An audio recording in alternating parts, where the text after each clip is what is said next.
所幸李长寿的这一具指道人也不躲藏了，他对着岩洞做了一个倒衣，端着拂尘，径直在一座礁石后盘腿入座，施展龟息平气诀障眼法，尽量降低自己被人发现的可能。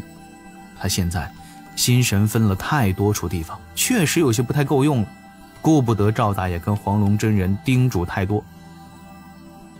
南海的战事已经即将到了炸锅的程度，东海附近已经开始显露敌踪了，但是对方十分的狡猾，龙族在各处安插的探子此时依然是毫无所得。除了南海、东海，李长寿还要留一份保底心神给师父和师妹，杜绝被偷家的一切可能。又担心西方教会搞一波大事儿，还必须关注东海与南海中风险较大的几个地点。零零总总算起来，李长寿此时要关注的地方着实是太多了一些。哪有什么运筹帷幄决胜千里啊，不过是一把又一把的指道人撒出去罢了。东海还是风平浪静，第二波驰援南海龙宫的高手已经赶了过去，龙族大婚的欢乐氛围自然也受到了一些影响。众宾客也都有些纳闷，不知一向弱势的深海大妖为何会胆大到偷袭龙宫。在龙宫的截教众仙已经是做好了去帮敖乙出头的准备，他们截教反正是不怕把事儿给闹大，闹得越大，他们截教跳出来的高手也就越多，反正有诛仙剑阵撑腰，只要占理就不必多怕。此时距离敖乙的吉日吉时已经不足2个时辰，敖乙思前想后，还是去找族内辈分最高的龙族长老提议，将他的大婚推迟1日，今日龙族全力出手，去将进犯南海龙宫之敌尽数歼灭。结果呢，敖乙被那位龙族老长老训斥了几句，让敖乙只需要做好他今日该做之事。敖乙本想找自己教主哥哥诉诉苦，求一个策略，却又被自己亲哥敖甲给拉走了，带去补妆。比起责任感爆棚的敖乙，面容英俊、身高8尺的东海龙宫大太子敖甲就显得有些没心没肺了。敖甲笑道：傻弟弟，莫要担心了，咱们龙族自远古而来，大大小小的劫难经历了不知多少，始终屹立不倒。你我如今本领还未修全，就别为此事操心了。敖乙一阵无言。果然还是感觉教主哥哥比自己的亲哥靠谱了100倍。不，10000倍。3个时辰，南海龙宫已经有10数万死伤。大战刚打响时，是3路神秘大军偷袭南海龙宫。早有准备的南海龙宫立刻收缩防御阵势，依靠海底数层大阵抵挡对方，并调动大军在外围包抄来犯之敌。经过双方一阵包围、反包围、侧翼扰袭、反包围等等常规操作，南海龙宫附近数千里的海域，海鲜死伤无算。波涛激荡的海面上已经堆满了许多难得一见的这个美味食材，像什么触角100丈长的乌贼呀，3丈长短的大龙虾呀，大树冠大小的那种大螃蟹呀。又因为海中激烈的斗法，经常会出现一团团真火、树火，这些无法被普通海水扑灭的火焰会不断的上升，或是直接烧烤，或是加热海水慢火细熬。这螃蟹可是很快就红了。若是熊灵力见到这般情形，就他那悲天悯人、挖土葬花的性子，肯定会痛哭流涕，眼泪直往肚子里流。南海战局，李长寿帮不上太多，那边虽然是死伤惨重，但也只是一个副舞台，真正的主舞台还是在东海龙宫。借着提前放好的指道人，观察了半天南海的大战，李长寿的心底渐渐有了这般想法。西方这次应该是准备了几个大计划，择机选用。无论谁是西方教在此事上的主事者，既然已经投入了这么多的筹码，必然要有回报。西方的目的呢，是将龙族打怕再收服。到此时，李长寿已经可以确定，西方教是真的不计死伤，要将南海龙宫重创，再用海族叛军形成一股压力，逼东海龙王这个龙族族长低头。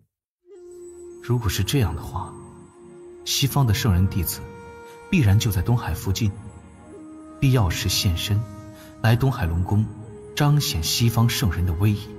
宣都大法师身侧，李长寿抬手支着额头仔细思索。一旁的大法师能够感觉到李长寿此时心神在全速的运转，也并未打扰，只是含笑静候。不多时，李长寿开口道：大法师。不对，弟子思虑的还不周全。李长寿沁然一笑，继续低头动脑子。大法师也没多管，只是含笑点头，略微掐指推算。这一次，大法师挑了挑眉，对着水晶镜上一点，言道：长寿，看此处。李长寿抬头看去，却见一片漆黑的海底中，有一道道巨大的身影急速地划过，那似是一条条巨大的八爪乌贼。大法师淡淡道：这里距离东海龙宫已不足10万里，对方拿捏时机倒是异常精准，刚好是大会要开始时。此时南海具体如何？南海正陷入焦灼，西方教这次不知道怎么了。李长寿皱着眉头，按理说最好的办法就是调虎离山之计，用完了之后立刻撤走，再反复扰袭。但是这一次西方教搞来的这些妖兵凶兽已经死了30%，龙族援军已经奔去，他们犹不退走，这确实是让弟子十分费解。大法师沉吟2声，笑道：是那朵12品金莲。弟子不解。他们西方教镇压教运的12品金莲，应该是即将达到极限，庇护不了这么多有业障在身的妖兽凶恶之辈。大法师耐着性子详细解释着。去南海的那批西方教的手下，应该就是故意要折损在那。若是以这些手下的性命换来龙族的效忠，西方教自然是大胜。若是此次失手，他们也只是丢了些弃子，缓解12品金莲的压力，总体也不会太亏。李长寿不由一愣，立刻起身做了一个道揖：弟子尚未考虑到这一层，多谢大法师点醒。大法师摆摆手，笑道：不必自责，你此时受修为限制，有些东西看不到，实属情理。西方那2位可不是喜欢吃亏的主。李长寿连连点头，立刻重新整理自己的计划，将12品金莲等要素也考虑了进去。影响不大。大法师不断的施法，一处处偷袭东海龙宫的敌军踪影在水晶镜上显露了踪迹，竟有多达12路兵马。南海真打，东海施压，西方教当真是好算计。李长寿静静等了片刻，这12路海族叛军在接近龙族3万里时，先后被龙宫发现。一时之间，东海各处战鼓轰鸣，此前埋伏在各处的虾兵蟹将、仙蛟兵自各处冲出，阻击这些敌军。几乎同时，东海龙宫各个方向上爆发大战，东海龙宫中不断冲出了几名将领，将东海龙宫附近驻扎的大军调走一部分，去驰援战事压力较大之地。只是半个时辰，东海龙宫就被敌方大军隐隐包围，东海各处波涛翻涌，天地变色。龙宫内，众宾客虽然面露忧色，东海龙王一直稳坐于宝座之上，大婚依然要如常进行。龙族现在突出的就是一个淡定，仿佛还有无穷多的后手。而作为真正的旁观者，玄都大法师和李长寿总是能先一步发现东海龙宫附近出现的危险。水晶宫那偏僻无人的角落中，大法师再次施法，镜面之上出现了几道模糊的身影。大法师轻哼一声，双目之中划过了2道青光，镜面中那几人身中模糊的伪装消散，露出了真容。神通真马赛克消除术。这是4位老者，各自散发着惊人的威压。他们所出现的位置距离东海龙宫已经不足5000里，刚好绕过了外围大战。一位体型富态的胖道人将扛在背上的口袋打开，其中飞出了一道道流光，化作了道道身影，迅速列作战阵。又有一名紧闭双眼的高手道人将手中宝塔向前一扔，宝塔之中也飞出了道道流光。4人各自带着乾坤重宝，同时祭起保护，竟然照出了数10万海族妖族兵马，还是海族叛军与深海妖族中的精锐部分。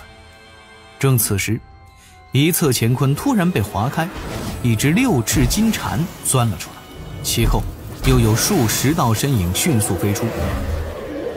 最前方6人之中，文静道人赫然在列。此刻他们身上的遮掩之法尽皆被玄都大法师看透，呈现在镜面中。玄都眉头微皱，低声道：西方教竟养了这么多凶恶之徒，这2位师叔还真是不择手段要把他们西方教拉起来。李长寿见状，却是露出了几分微笑。长寿为何发笑？弟子只是安心了一些。李长寿轻轻地舒了一口气，笑道：西方的全盘算计，应该就是这般。以南海龙宫为诱饵，调走龙族大半高手，再以外围12路兵马佯攻，让龙族精锐脱不开身，又以乾坤保护、乾坤术法绕过外围战场，直接奇袭龙族，短时间之内就将龙族打压下来。简单的来说呢，对方的布置并未超过我的想象力。但是李长寿稍微斟酌了一下用词，不敢有半分骄狂，只知道这般思路虽然巧妙，却在常理之中，并不算奇谋。弟子倒是怕他们不按套路出牌，那才是最难对付的。玄都大法师笑道：那你讲讲看，接下来咱们该如何破局？大法师您又考教弟子了。李长寿看着镜面中那飞速扑向东海龙宫的众多身影，迅速答道：此局的重点在于守，也在于拖。东海龙宫必须守住这一阵，除此之外还要想办法拖住接下来会从西面飞过来登场解救龙族的西方教众圣弟子。他们花费了这么多心血，就是为了最后这一个解救的戏码。弟子建议可以给他们来一个釜底抽薪，让这些西方教的圣人弟子今日来不了东海龙宫，此局便可自解。玄都大法师掐指推算，很快就含笑点头。既然如此，那我就去会会2位师叔所说的弟子。大法师，您最好不要直接露面，此时情形还未失控。李长寿忙道：可否请大法师推算出西方教众圣人弟子的大概方位？我请一位专克西方教圣人弟子的高人过去一趟，拖他们1-2个时辰应该不成问题。善。大法师并未多说，掌心浮现出了太极图的虚影，闭目还是静静推演。就在此时，李长寿也注意到，在来袭之敌中，刚才那只划破了乾坤的6尺金蝉突然离开了偷袭大军，朝着深海更深处而去。果然对方并不想放过龙族的致命弱点。找到了。玄都大法师很快睁开眼睛，在东胜神州上方一处云雾之中，总共6位，正朝东海缓慢赶来。好。李长寿立刻答应一声，随之闭上双眼，心神落到了那一处荒岛的指道人身上。这神仙皮指道人立刻站起身来，端着拂尘匆匆走向了那处岩洞。赵大爷这次还真是来着了，英雄岂能无用武之地？前辈，您稍后就可以如此这般。岩洞中，李长寿细心地叮嘱着，让赵公明赵大爷出手的一系列的细节。一旁黄龙真人听的是各种发愣，饶是他见多识广，却依然想象不出两个人所描绘的美好画面。但是赵公明这次却是面露难色。上次出手相助黄龙师兄，那是情急之下没了对策。赵公明抚须皱眉，海神老弟，你就在此地，弄别的计谋定不费功夫，可这事要是让我二妹知道了……公明前辈。李长寿老神仙皮指导人立刻向前半步，目光恳切，定声道：晚辈仔细考量过，若是出手用神通阻拦，当真是不如这般固步一阵。此策此法当用的。我自己去碰他们6、7个，这也没有过呀。赵公明看向了一旁的黄龙真人，后者一脸茫然，但是努力保持着少许微笑。黄龙真人忙道：有什么是我能出上力的？师弟与道友但讲无妨。李长寿却道：真人还有另外一件要事，晚辈马上跟您解释。赵前辈，今日自是要您出手才行了，别人谁有您这份功力啊？哪怕是云霄前辈来了，拿出混元金斗收了他们，都不如您今日往那儿一躺，拖延他们1、2个时辰。此事何必劳烦我二妹出手啊？赵公明抬头挺胸，负手而叹，笑道：我本不想再重操旧事，既然海神老弟这般所请，那我就勉为其难啊，去碰一碰他们。前辈威武！小事小事。赵公明哈哈大笑2声，浓眉之下，一双眼睛越发光亮。